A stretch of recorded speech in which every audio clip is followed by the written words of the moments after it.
YCP నేత బొత్స సత్యనారాయణ మాట్లాడుతున్నారు. ఇప్పుడు లైవ్ చూద్దాం. గౌరవం లేదు, రాజ్యాంగం అంటే అసలు ఆలోచన లేదు, చట్టపరంగా ఏది ఆలోచన చేయట్లేదు, వాక్ స్వాతంత్రం లేదు, పత్రికలకు స్వేచ్ఛ లేదు, ఇష్టారాజ్యంగా ఉంది. నేను ఎందుకు మాట్లాడుతున్నాను?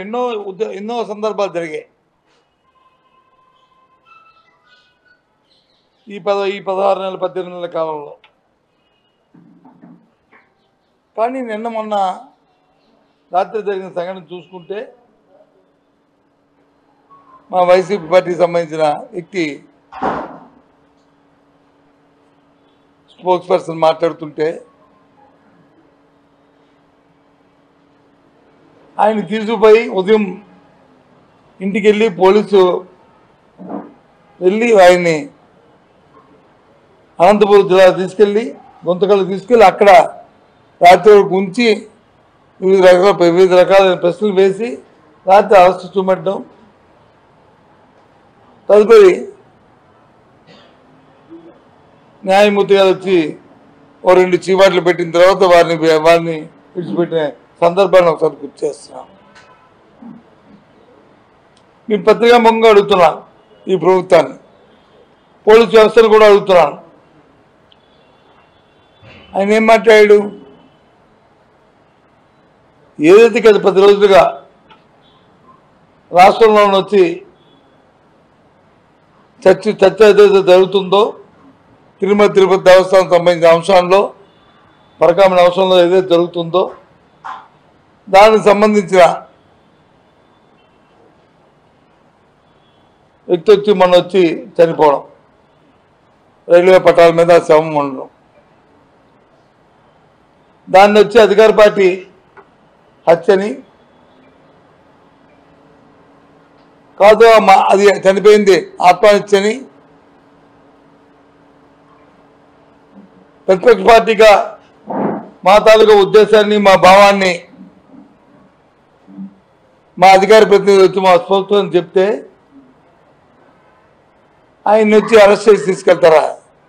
ఇదే ప్రజాస్వామ్యం? మీరు మళ్ళీ చెప్తున్నారు ఇప్పుడు. ఎస్, అతని మీద మీరు ఒత్తిడి తీసుకొస్తుంటారు,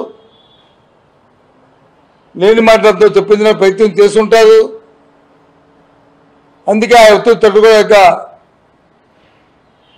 ఆయన ఆత్మహత్య చేసుకుని ఉండొచ్చు. లేదు, అది హత్య అయితే నిరూపించండి.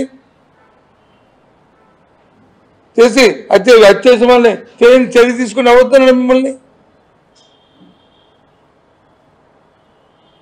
అయితే ప్రభుత్వం ఒత్తిడి తీసుకొచ్చి చేసిందని మా అభిప్రాయం చెప్తే మీరు వచ్చి అరెస్ట్ చేస్తారు. చేయండి ఏదైనా అరెస్టు. ఎస్, నేను చెప్తున్నాను, ప్రభుత్వంలో ఉన్న పెద్దలు, పోలీసు వ్యవస్థ అతని మీద ఒత్తిడి తీసుకోవడం వల్ల ఒత్తిడి తట్టుకోలేక చనిపోయి ఉండొచ్చేటో బహుశా, జరుగుండొచ్చేటో బహుశా, అది నా అభిప్రాయం. ఏంటి, ఎక్కడికి వెళ్ళిపోతుంది వ్యవస్థ? ఏమవుతుంది అంటే మీరు చెప్పినట్టుగా మేము చెప్పినట్టుగా ఈ ప్రజాస్వామ్యంలో ఒకసారి ఎన్నికైతే నడవాలా, చెయ్యాలా, మాట్లాడాలా? తప్పిది. ఎప్పుడు ఒకలాగే ఉంటాయనుకుంటే పొరపాటు. ప్రధాన ప్రతిపక్షంగా, ప్రతిపక్షంగా మా బాధ్యతగా ఈ రాష్ట్రంలో ఉన్న వైఎస్ఆర్సీపీ పార్టీ జగన్మోహన్ రెడ్డి నాయకత్వంలో ఎక్కడ ఏ తప్పు జరిగినా,